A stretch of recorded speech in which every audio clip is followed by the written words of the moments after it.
vinyl community, welcome to another video with the Record Spinner. In today's video, I'm going to be showing off my 21st birthday vinyl haul. Now, I didn't really share this too much on social media with the exception of my Instagram story, but on Thursday, September 13th, I did indeed turn the big 2-1, and I guess you can say that is a rather big birthday to celebrate in one's life, let alone the fact that I am now officially legal. Stella, the real king of beers right here. And also in general, birthdays are great to supply this record collection, and that is mainly thanks to my godmother and my parents. Both of them have always supplied me with all kinds of great records on my birthday, and I do have to say this, and I am not the bragging type, and I am not bragging whatsoever by saying this, but being the only kid in a very generous family does have its perks. I will say that. So that is why birthdays and Christmas are the two essential days where this record collection grows by a very good percentage. So I have all kinds of records that I'm going to show you on this video. So enough of the chit chat, let's jump into what this video is all about.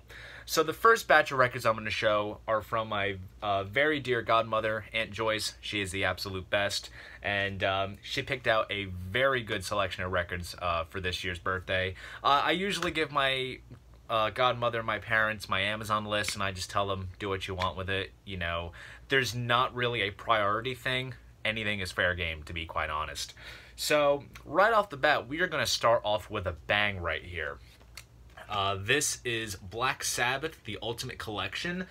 This is a compilation that came out fairly recently. This covers the Ozzy years. This is a 4 LP set. The song selection is excellent, but the way that it's sequenced is kind of off. Because right off the bat, side 1, Paranoid, Never Say Die, Iron Man, Black Sabbath. Side 2, Children of the Grey Fairies Wear Boots, Changes, Rat Salad. It's kind of skimpy in places, but overall, this is a very solid collection. Definitely outweighs the original Black Sabbath comp of We Sold Our Soul for Rock and Roll. And the cool thing with this particular record, I'm not going to do it on camera because it does take time to reassemble it, but it actually opens up as a crucifix. I'll insert a photo right here so you can see. So that is really cool. Very shiny cover, and yeah, I would say this is as of now, the essential overview on the Ozzy period Sabbath. Up next, we have a little taste of 80s Rush. This is Power Windows. This features The Big Money, Marathon, and Mystic Rhythms. 80s period Rush. I don't favor it as much as the 70s stuff, but I still want all the Rush stuff in my collection. And this was one that was missing for quite some time. I had really been on the market for a copy of this album for a while, and I'm very glad to finally have it now in my collection. Up next is a rather interesting addition to the collection. Not one that I was crazy going after, but I kind of just added it to my list recently just for the sake of having it. And that is, yes, 9012 Live, The Solos. Now, this was recorded live on the 90125 tour. A rather interesting release because you have a couple of tracks, live versions from the 90125 album. So you have Hold On and Changes, and then the rest of the songs are solo pieces by the band. So you have Soon by John Anderson, which is off of Relayer, Amazing Grace, that's Chris Squire's bit, Solly's Beard, which is Trevor Rabin's bit. So it's a rather interesting type of live release, but glad to own it. You know, NES is fine by me. And then, of course, on top of that, we got even more Yes. This right here is Union. This was the album that was done by the 8-man lineup of Yes from 1991.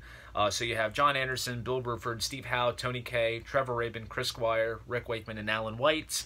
Apparently, there's all kinds of session musicians on here, so it's not really the full-on not reunion, but union type of album that it was marketed out to be.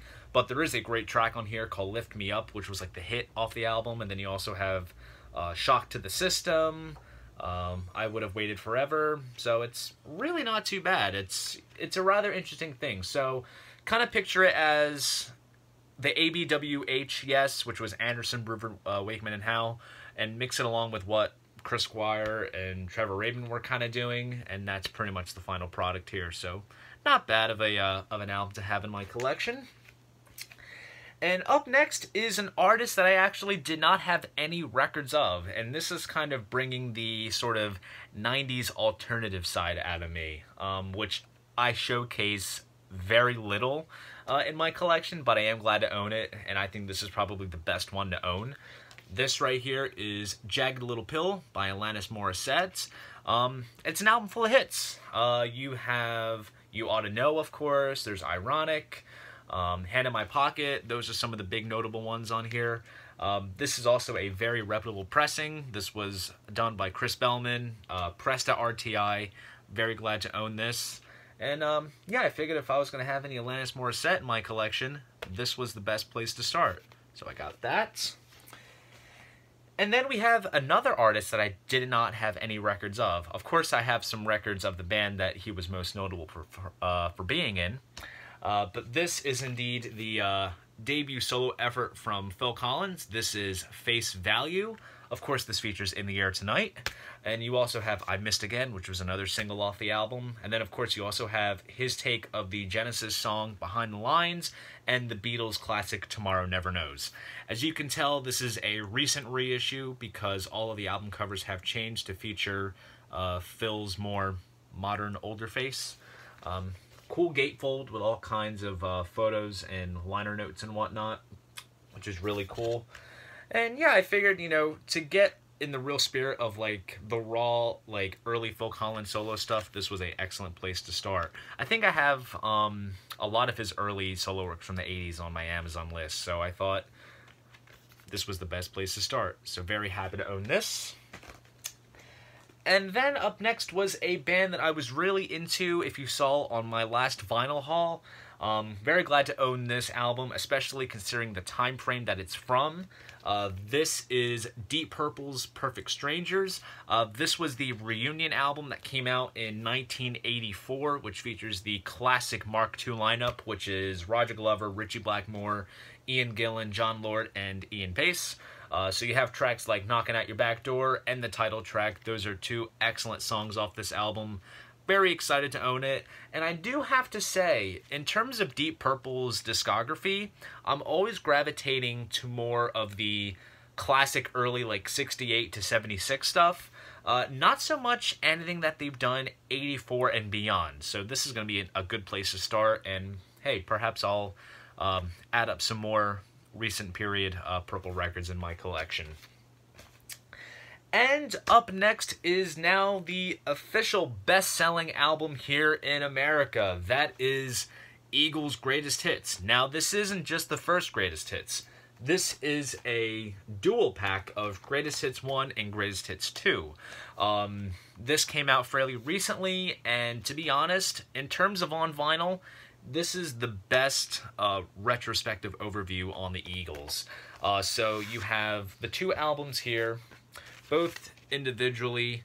The first one, of course, I mean, there's always so much debate on having this considered to be the best-selling album in the US, considering that it is a compilation. But to be honest, the songs flow so beautifully on this. Like, you can actually sit back and listen to this from top to bottom as a whole, and you will be pleased. And then with Greatest Hits 2, this is kind of an interesting case because considering the time period that it covers, it only covers Hotel California and The Long Run. And then you have a track from the live album, Eagles Live, and then you have After the Thrill Is Gone, which I believe is from the One of These Nights album. So this is kind of an interesting kind of record, but the songs that are featured on here, of course you have Hotel California, Victim of Love, Sad Cafe. I mean, it fills up rather nicely. And of course, Seven Bridges Road, which is a excellent Eagles Live piece. So very glad to own that. And I would say in terms of like if I want to just get all the Eagles stuff in one dash, this collection will do me very well. So that is all the stuff that my godmother gave me. Now I'm going to go on to what my parents got me. Right off the bat, I can tell that this was my mother's pick. because she does love this guy very much. This is Peter Gabriel's fourth self-titled solo album, or Security as it's called. This kind of delves more into some of the world music stuff that Gabriel is, most known for doing. So you have tracks like Shock the Monkey, Wallflower, San Jacinto, Rhythm of the Heat, Lay Your Hands on Me. That's a pretty good live one. I Have to Touch as well. This is a fantastic record. I mean, as you go through the Peter Gabriel discography, you'll realize that the closer you get to like his commercial stuff, the more hits pile up, and of course that's all accumulated with the album. So but this right here was a perfect kind of buffer before that album came out. So up next from that, we have some Kansas. This right here is their second album, Song for America. So classic early Kansas album here. You have the title track, of course, Down the Road, which is a really cool rockin' tune. Lamplight Symphony, Devil Game, and Commodore, Hymn to the Atman. Really awesome album. Great album cover. Here's a cool shot of the band on the back side. And you have a cool gatefold with some artwork and lyrics. Very cool stuff. And then if I want a dash of the best of Kansas, I can go to the best of Kansas. This is a compilation which came out in the mid-'80s. So you have pretty much the basic stuff on here. You have your Carry On Wayward Son, your Dust in the Wind, Point of No Return, Play the Game Tonight, Fight Fire with Fire, Hold On, The Wall. It's all in here in terms of the classic stuff. Some albums are missing. Some aren't represented on this compilation, but this is as, quick as you can get. This is also including the song Perfect Lover. Now, that song was featured on the original 1984 version of this album when it was first released, but then all subsequent versions that came out, I think on CD, like in the late 90s, omitted that song and included some other ones that weren't featured on the original. But that song is reinstated here. This is a reissue done by Friday Music. And the cool thing with this, first I'll show you the gatefold. So you have lyrics and the band's discography. And this is pressed on very nice, solid red vinyl. Check that out. Very, very beautiful. Good stuff.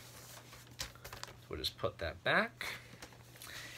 And up next is another band that I don't have any records of, and I'm very glad to start off with this record, and I think this is the best place to start, and also the backstory behind how this album was recorded is kind of inspiring in a way, because I'm a musician myself, and I do a lot of my own stuff at home, but the guitarist and leader of this band recorded this album in his basement, and that is the final product, and what a piece of studio production this album is. What am I talking about? Self-titled Boston album. Absolutely phenomenal record. You have Peace of Mind, More Than a Feeling, Let Me Take You Home Tonight, Hitch a Ride. Fantastic album. Backside right here. And here is the gatefold, which has all the band members there. Tom Scholz is the guy I was referring to earlier. And another cool thing with this pressing is that it is pressed on a rather nice translucent red vinyl. Check that out. That is really clear. Very, very lovely. And pressed very well, too. This is another Friday Music pressing, mastered by Kevin Gray. In for quite a treat with this pressing. Very, very nice. Now this is when the haul takes a little bit of a weird turn in terms of styles. I do have a soft spot for this band, and let alone anything that's like 60s pop, I really do have a, not a guilty pleasure, but I do like, and I do have some records by this band. I am talking about the Monkees. This is their first album. All kinds of notable tracks on here. You have Theme from the Monkees, I Want to Be Free, Last Train to Clarksville, of course, one of their big hits, Papa Jean Blues. What else is on here? This just doesn't seem to be my day. All kinds of cool stuff. This is the recent Sundays pressing, which does feature a couple of tracks that weren't featured on the original album. So that's kind of cool. Kind of adds a little bit more to the listening experience while hearing the original album, so you get a couple of those tracks. Here's the backside, which kind of promotes them, because of course this was kind of the companion piece to the TV show that was out at the time. So very cool to have that. And up next is another band that I don't have any records of. See, there's all kinds of new blood included in this vinyl collection now because of this birthday haul. And I think this is a band that I am going to go full-fledged into, from what I've heard on like YouTube videos and audio samples on iTunes and whatnot. And I do have a very cool story to add to this record. I am talking about this album right here. This is Focus. It's called Moving Waves.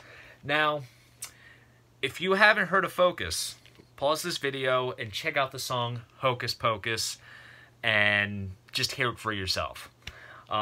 So, funny thing with this band right here. Back when I used to work at FYE, there was a guy that would come in, and he was quite the character, but he had good music taste, so I couldn't really fault him. But he would always go on and on and on about Hocus Pocus by Focus.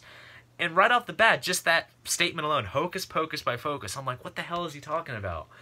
So, out of pure curiosity, I searched it up on YouTube and checked it out, and wow, what a listen indeed. So of course, I went for the main album that the song is featured on. So of course, this features Hocus Pocus, and then there's other tracks on here like Moving Waves, Focus 2, the side-long Eruption. And I've heard like other songs that Focus has done on YouTube, and I really do enjoy it. I mean, if you haven't heard of this band, to kind of give you an idea, it's kind of like Jethro Tull, but with a more classical edge. And I only say Jethro Tull because the main guy who does the organ in the band and the vocals, what's his name? This Van Leer? I believe it's that. It's in Dutch. He does a little bit of flute playing, and it kind of reminds me of Ian Anderson a little bit. So, very excited to give this album a spin. Focus, Moving Waves. And up next is an album that, as soon as I opened it, I was like, my dad picked this album out. This is straight out of when he was in high school. This is the debut release from the New York Dolls, a infamous glam rock band based out of New York in the 70s. Definitely what Kiss kind of based themselves off of. Perhaps a little ahead of their time, maybe, considering when this album came out. This was back, I want to say around 1973 this was. My dad is a big fan of this band, and I guess he was surprised to see this on my list. I remember I did listen to the CD with him in the car once, years and years ago, and I really did enjoy it. You have songs like Personality Crisis, Looking for a Kiss, Trash, that's a fun tune. Just really cool, amped up glam rock from the 70s. Absolutely love it. Check out those guys. Would not be surprised if that would be a band from today. Here's the back photo, which kind of has them a bit more not so glammed up like the front cover. And up next, the last record of this part is by a band that has been making major headlines in recent, I want to say the past year or two.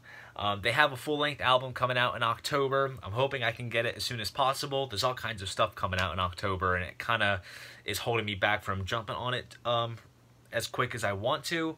But I am talking about Greta Van Fleets. This is their EP, Black Smoke Rising. This was one I was kind of on the fence of getting because they've been talking about their full-length album all throughout this year, but I wasn't sure if the songs featured on this EP would be on the album. And I guess you can pretty much tell that that is not the case. It is all fresh material on the new album that's coming out in October, and these songs are staying as is on the EP. So, of course, the two notable songs on this are Highway Tune and Safari Song.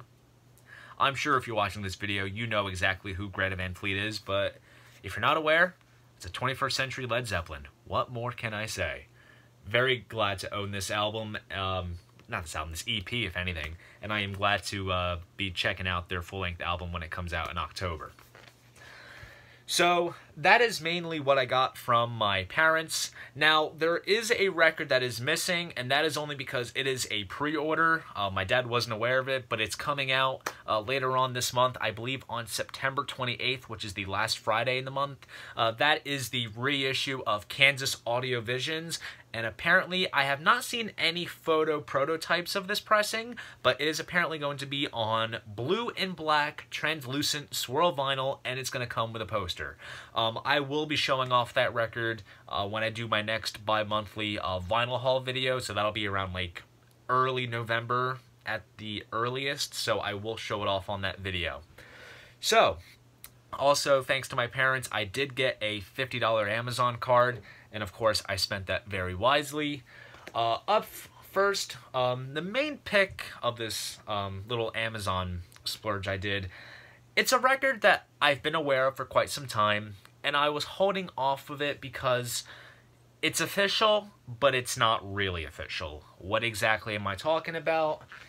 It's this. Now, this is called London 1966-1967 by Pink Floyd.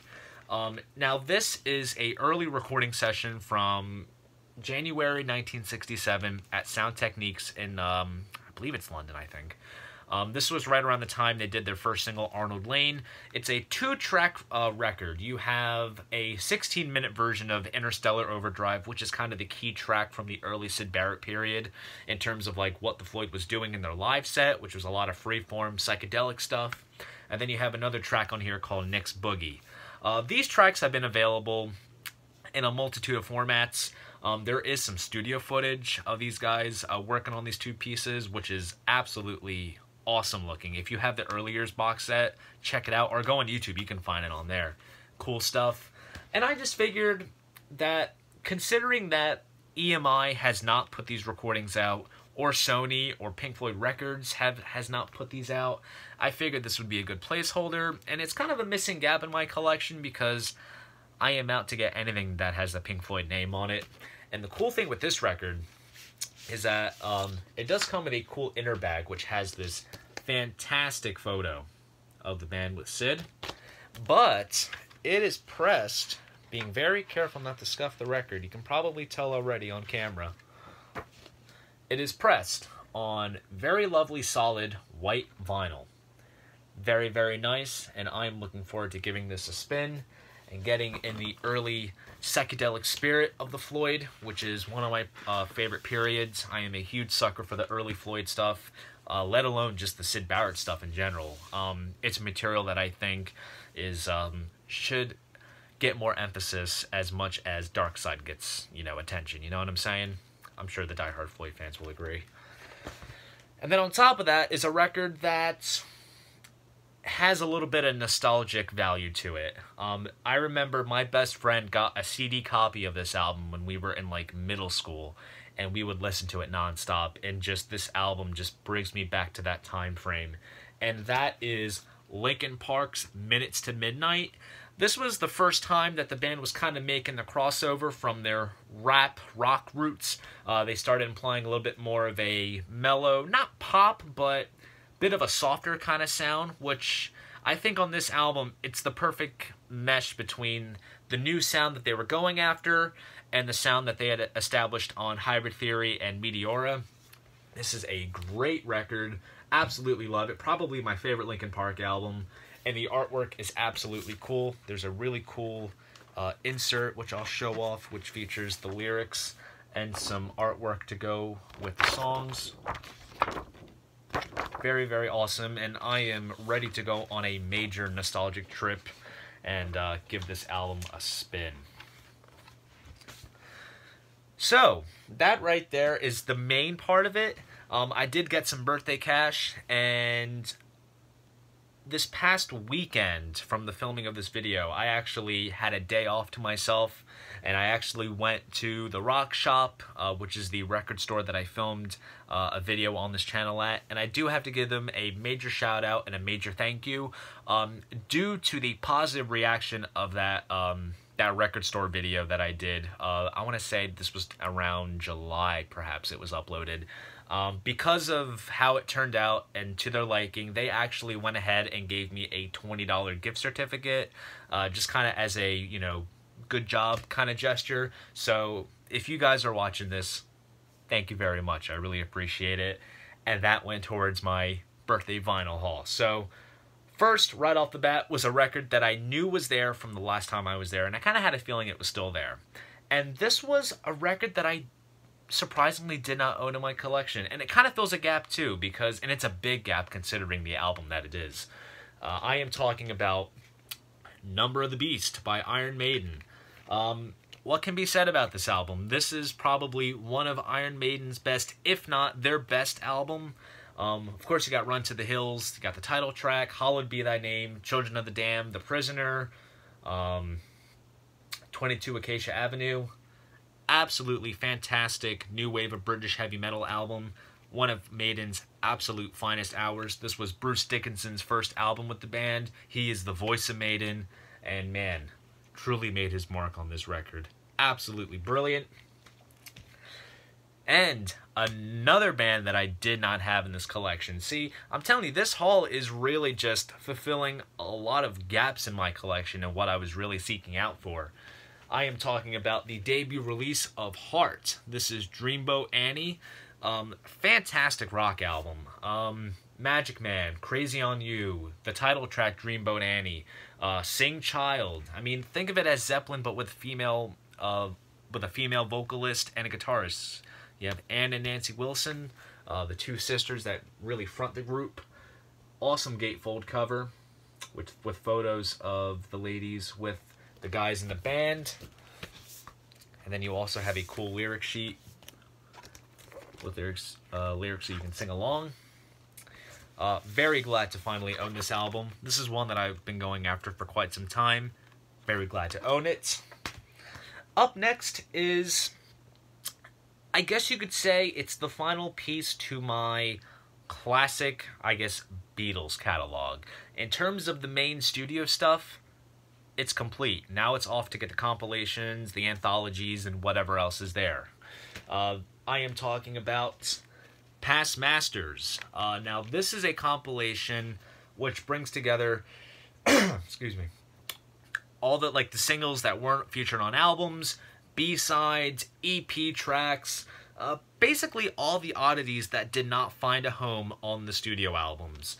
So you have things like She Loves You, I Want to Hold Your Hand, Long Tall Sally, Bad Boy, which at the time was only featured on, I believe it's the American album, Beatles 6. And of course you have notable ones like Day Tripper, We Can Work It Out, Paperback Writer, Lady Madonna, Hey Jude, Revolution, Ballad John and Yoko. This is honestly quite a decent collection, let alone for the main singles that are featured on this. And then you have some B-sides and EP tracks sprinkled in. This is a really cool packaging. You have a very cool gatefold of the guys from the early 60s. And then you also have a cool insert in here, which is kind of like a folder, which opens up, and you have some pictures of the band and liner notes that talk about all the tracks that are featured on this compilation. Really cool. And this is a double LP set. And the cool thing is that LP1, which kind of features the more early stuff, comes on the Parlophone label. And the second LP features the Apple label. Very cool that they actually went ahead and they went that step to include that, which was rather nice. And now we have come to the end of the birthday vinyl haul. This is the last piece I'm going to show you. Up next is an album that I had on my radar for a while, and this kind of has a little bit of nostalgia to it as well. I remember my mother had the CD version of this album in the car for a long time when I was a young kid, and so a lot of the songs off of this album were ingrained in me, and they're such excellent songs, especially the hits off this record. Kind of in the 90s alternative vein, just like the Alanis Morissette album that I got. This is Throwing Copper by Live. This, I think, is probably the essential place to go to for their work. You have tracks like Selling the Drama, I Alone, Lightning Crashes, and All Over You. I mean, all those bangers on side one, boom, makes this album an absolute classic album. And I'm really excited to really dig into the other tracks on this album, because just by those tracks that I mentioned alone, I feel like I'm really in for a treat. I'm not taking a chance with this album. Very excited to give this a full listen. And this is a pressing that was done by Music on Vinyl, and this does feature 2 bonus tracks, which is not featured on the original album, which is rather cool. Whew, if you watch through this video, boy, I give you so much props. That was a big one, and honestly, my 21st birthday was absolutely awesome, and I think that this haul that I got my hands on made it all worthwhile. So that right there is my 21st birthday vinyl haul. If you enjoyed this video, please give this video a like and subscribe to the channel. See you guys in the next video, and most importantly, keep the record spinning.